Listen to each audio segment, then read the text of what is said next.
Que s'est-il réellement passé derrière la lueur dorée d'Hollywood classique? Combien de secrets se cachaient dans l'ombre, juste hors de portée de la caméra? Il y avait souvent un contrat qui les liait à plus que des rôles de cinéma. Un contrat qui exigeait obéissance, silence, et parfois, leur âme même.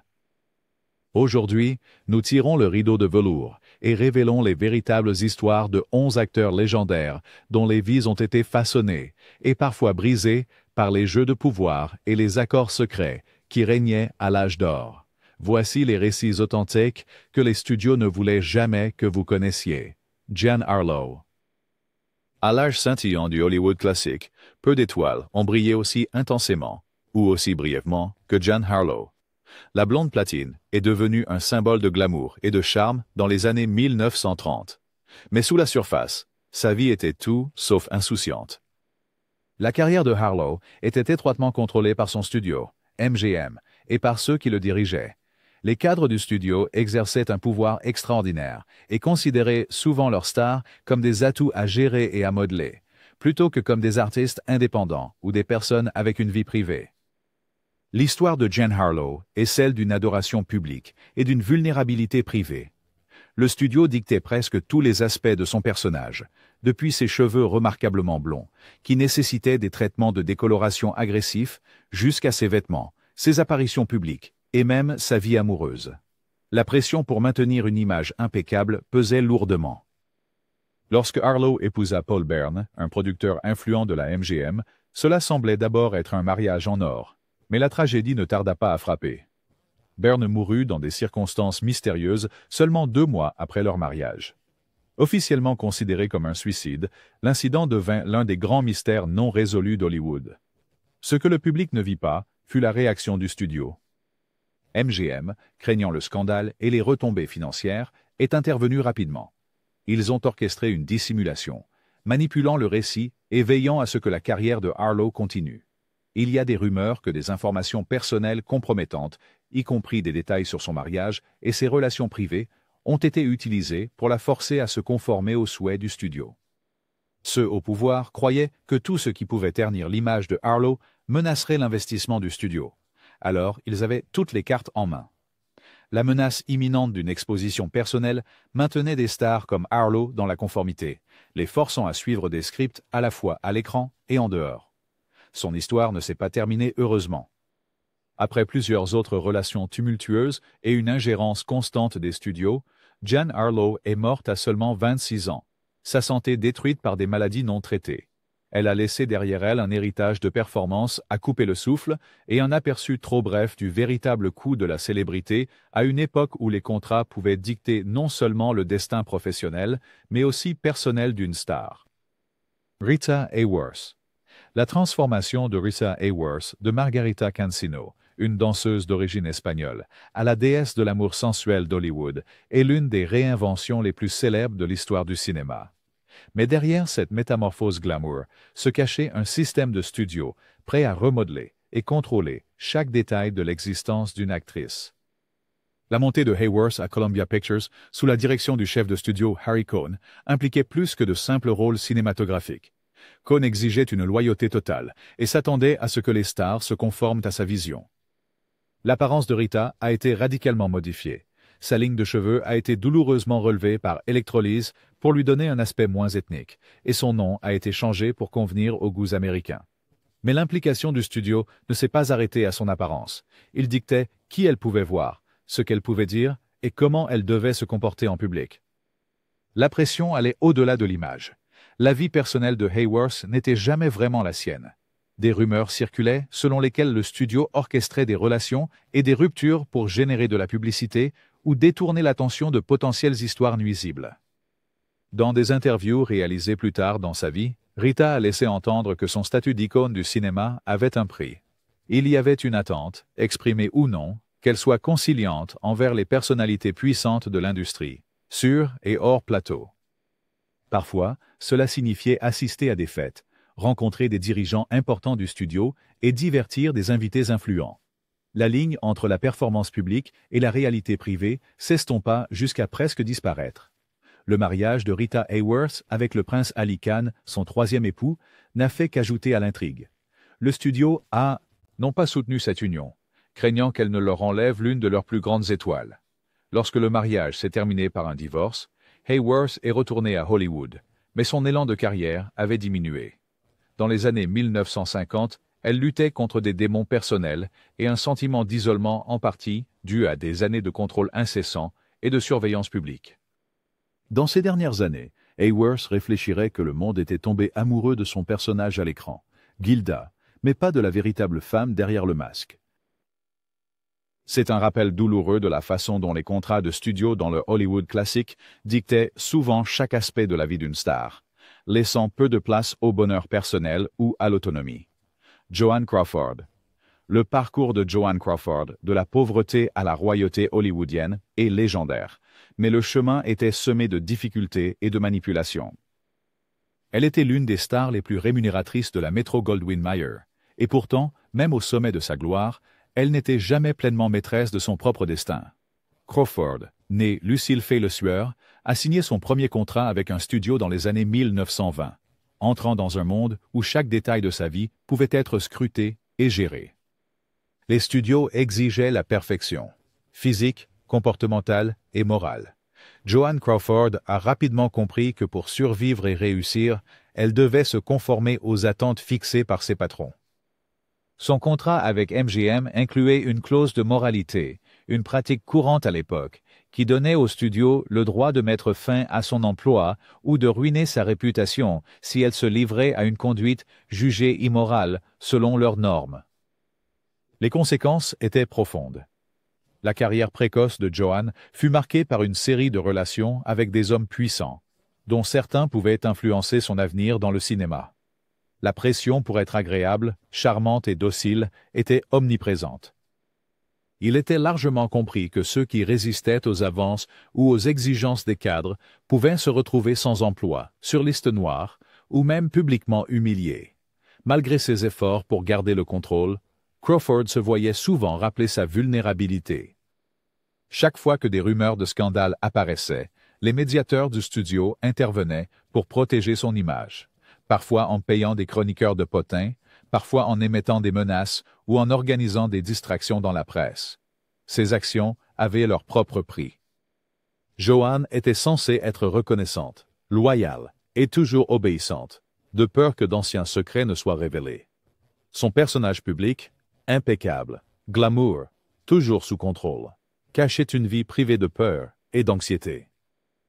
Même dans les années qui suivirent, après la fin de son contrat avec MGM et son passage à d'autres studios, Crawford continua de ressentir le poids de ses premières années.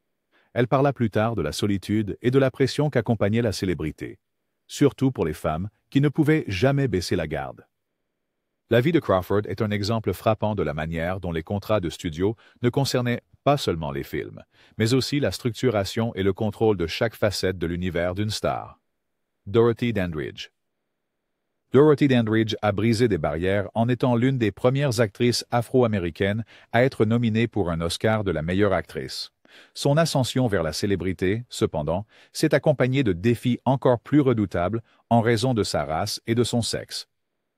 Naviguer à Hollywood en tant que femme noire dans les années 1940 et 1950 signifiait faire face à une discrimination et un préjugé avéré à chaque tournant. Les contrats pour les acteurs de couleur incluaient souvent des limitations que les acteurs blancs ne rencontraient jamais, telles que le stéréotypage, des rôles restreints et des opportunités limitées de progression. Dandridge a affronté ces obstacles avec grâce et détermination, mais elle ne pouvait pas échapper aux pressions exercées par ceux qui avaient le pouvoir. Les chefs de studio et les producteurs voyaient souvent le talent et la beauté de Dandridge comme des atouts à exploiter et non à célébrer. Des murmures de coercition et d'avances non désirées l'ont suivi tout au long de sa carrière. On lui disait parfois, directement ou indirectement, que refuser de se plier aux demandes des hommes puissants pouvait signifier la fin de sa carrière. En même temps, les studios se dépêchaient de lui rappeler que toute rumeur de scandale, réelle ou fabriquée, pourrait être dévastatrice, tant sur le plan professionnel que personnel. Les relations personnelles de Dorothy étaient également affectées par le contrôle incessant du système des studios. On la décourageait souvent de fréquenter publiquement ou d'épouser des hommes de son choix, en particulier ceux de différentes races, par peur que certains n'aient de De telles unions nuiraient à sa carrière ou aux résultats financiers du studio. Même après sa nomination historique aux Oscars pour Carmen Jones, Dandridge s'est retrouvé coincé par des limitations contractuelles et privé de rôles qui lui auraient permis de pleinement exprimer son art. Son histoire est finalement tragique. La pression constante, le manque de soutien et la peur, continue d'une exposition ou d'une humiliation publique, l'ont épuisé. L'héritage de Dandridge n'est pas seulement ses réalisations révolutionnaires à l'écran, mais aussi le courage qu'elle a montré face à un système conçu pour contrôler et exploiter, plutôt que d'élever.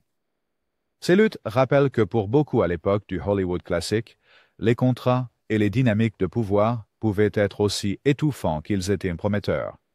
Frances Farmer.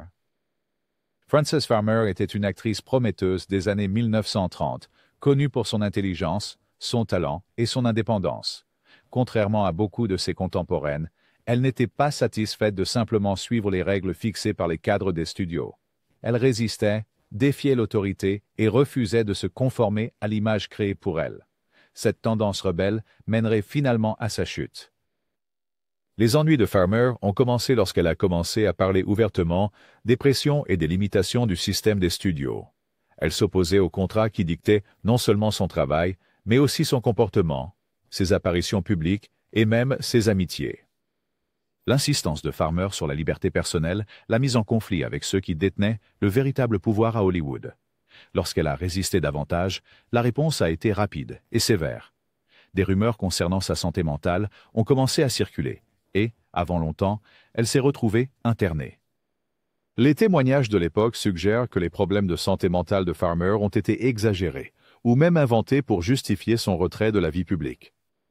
À l'intérieur des institutions, elle a beaucoup souffert, apparemment soumise à des traitements durs et à une perte totale d'autonomie.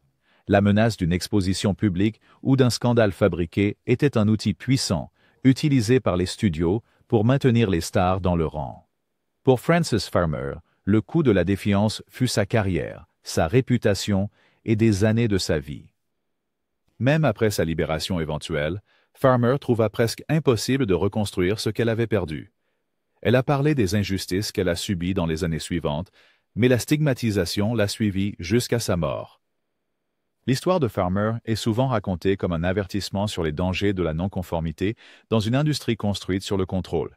Sa vie illustre comment les contrats et le pouvoir des studios pouvaient être utilisés non seulement pour gérer les talents, mais aussi pour faire taire la dissidence et détruire ceux qui refusent de suivre le mouvement. La leçon de Frances Farmer reste pertinente. À l'époque du Hollywood classique, le prix de l'indépendance pouvait être terriblement élevé. Lupe Vélez, connue sous le nom de Mexican Spitfire, était une actrice vibrante et talentueuse qui apportait énergie et humour à chaque rôle qu'elle jouait. Pourtant, derrière sa personnalité publique vive se cachait une femme naviguant sur un chemin semé d'embûches dans une industrie pleine de contrôle et de manipulation. Vélez est arrivée à Hollywood à la fin des années 1920 et s'est rapidement fait un nom, captivant le public par son sens du timing comique et sa présence magnétique. Mais en tant que femme de couleur dans une industrie majoritairement blanche, elle était souvent sujette aux stéréotypes et cantonnée à des rôles qui exploitaient son origine pour faire rire. Le contrat qu'elle signait avec les studios incluait souvent des clauses morales strictes et des stipulations sur sa conduite, tant sur le plateau qu'en dehors. La pression pour se conformer aux attentes des studios s'étendait bien au-delà de son travail. La vie personnelle de Vélez était constamment scrutée. Lorsque des rumeurs de relations ou de choix personnels faisaient surface, le studio agissait rapidement pour gérer le récit, parfois en faisant des menaces ou en offrant des paiements pour garder toute information potentiellement dommageable hors de la presse. Il y avait même des murmures selon lesquels des détails sensibles sur ses affaires privées et ses décisions étaient utilisés pour la garder docile, assurant qu'elle restait un atout rentable pour le studio. Les luttes de Vélez étaient aggravées par la solitude et l'isolement qu'elle ressentait, incapable de partager sa véritable personnalité avec le monde. La pression est finalement devenue écrasante. Sa mort tragique en 1944 a été entourée de rumeurs et de spéculations, mais ce qui reste clair, c'est qu'elle, comme beaucoup d'autres, a été en fin de compte victime d'un système qui privilégiait le contrôle à la compassion. L'héritage de Lupe Vélez est à la fois un triomphe et une tragédie. Elle a ouvert la voie aux actrices latinas à Hollywood, mais cela lui a coûté cher personnellement. Sa vie témoigne du prix élevé que beaucoup ont payé pour la célébrité à une époque où les contrats et les secrets allèrent de pair, et où les conséquences de défier des figures puissantes pouvaient être rapides et sévères. George Nader. George Nader était un bel acteur principal des années 1950, souvent choisi pour des films d'aventure et des thrillers de science-fiction. Sa carrière est cependant moins rappelée pour ses rôles à l'écran que pour les circonstances qui ont conduit à sa fin abrupte, une histoire de manipulation en coulisses et un avertissement à ceux qui ne pouvaient ou ne voulaient pas se conformer. À l'époque, Hollywood avait des règles tacites, strictes, concernant la conduite personnelle, en particulier sur des questions susceptibles de provoquer un scandale si elles étaient rendues publiques. Nader était un homme gay à une époque où être ouvert sur de telles questions pouvait signifier un boycott instantané. Les studios, conscients de cela, ont pris des mesures extraordinaires pour protéger leurs intérêts. Lorsque des rumeurs ont commencé à circuler sur la vie personnelle de Nader, les dirigeants des studios sont intervenus, non pas pour offrir leur soutien, mais pour se protéger.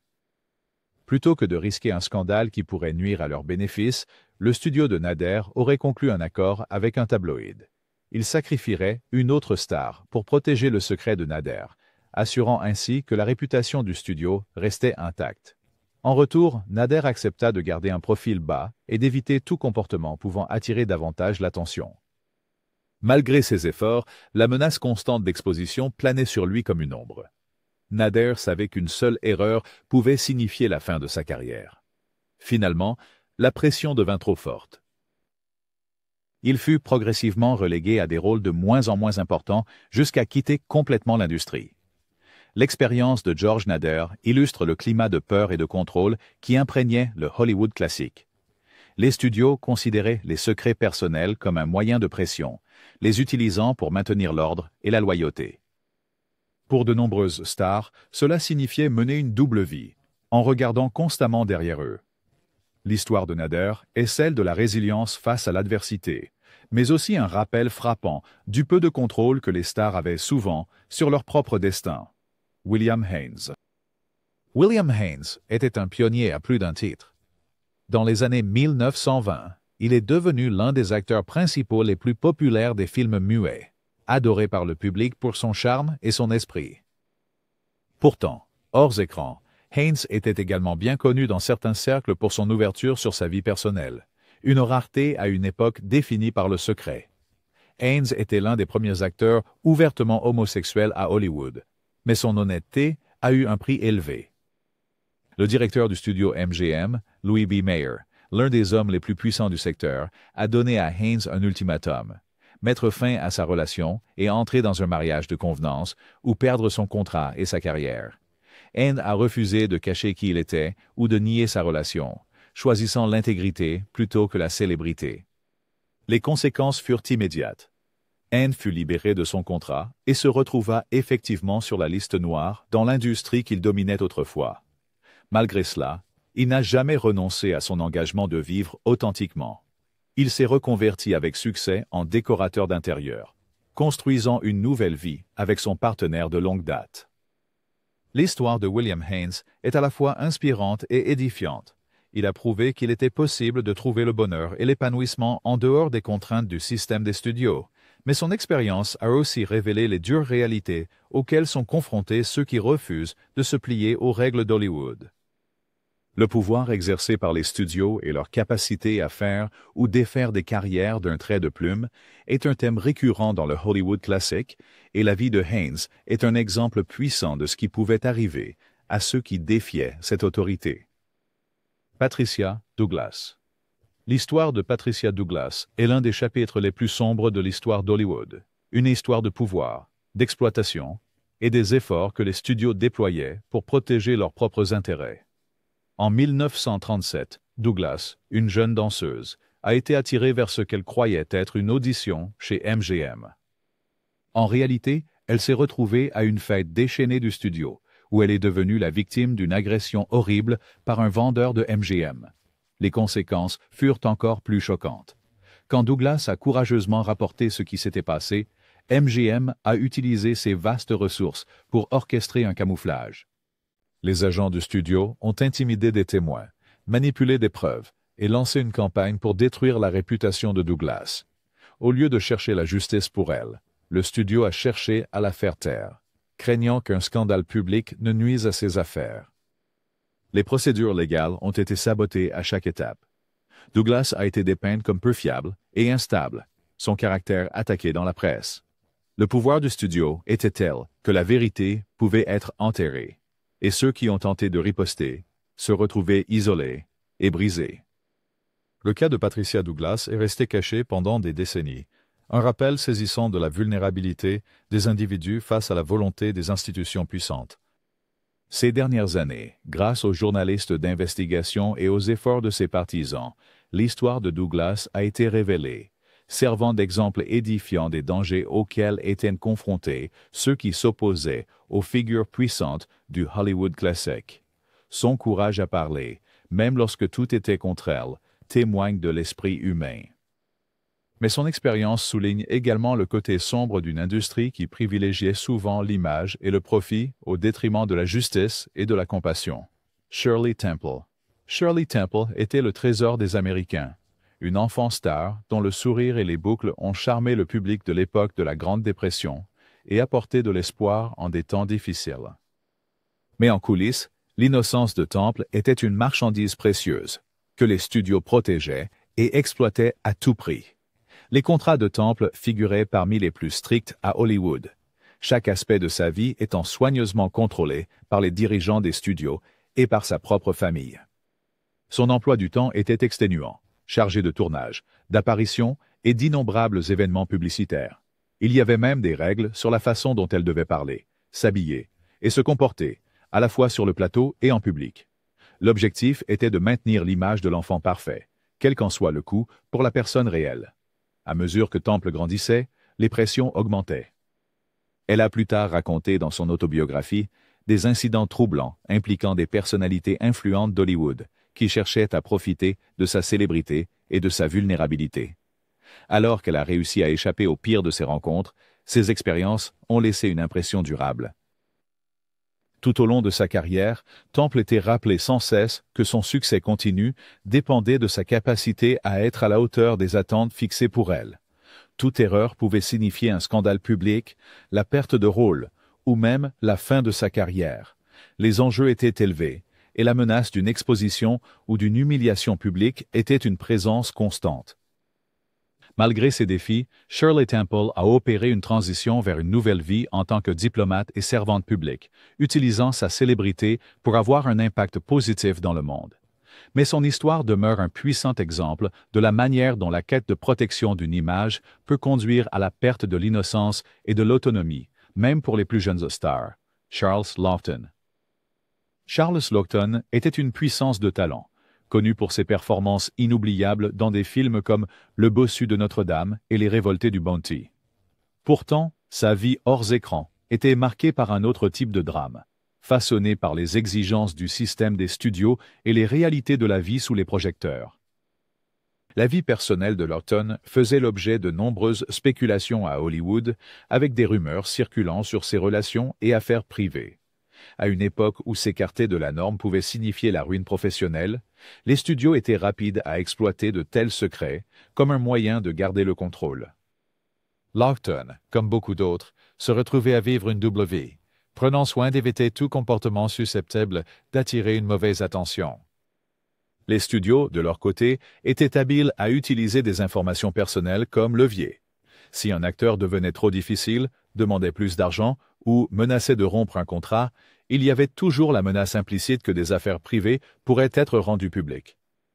Pour quelqu'un comme Laughton, cela signifiait vivre sous une pression constante, ne sachant jamais quand ou si des secrets pourraient être utilisés contre lui. Malgré ces défis, Laughton a réussi à se forger une carrière remarquable, remportant des éloges pour son travail sur scène et à l'écran. Pourtant, sa vie est un rappel poignant des sacrifices nécessaires pour survivre dans le Hollywood classique. Pour chaque moment de triomphe, il y avait un sous-jacent de peur et d'incertitude, alimenté par un système qui privilégiait le contrôle avant tout. L'héritage de Charles Laughton est celui d'un acteur magistral qui a navigué dans les eaux périlleuses d'Hollywood. avec compétence et détermination. Mais son histoire sert également d'avertissement sur les dangers du pouvoir incontrôlé et le tribut qu'il peut imposer à ceux qui vivent sous son ombre. Derrière chaque légende d'Hollywood, il y a une histoire que les studios ont essayé de cacher.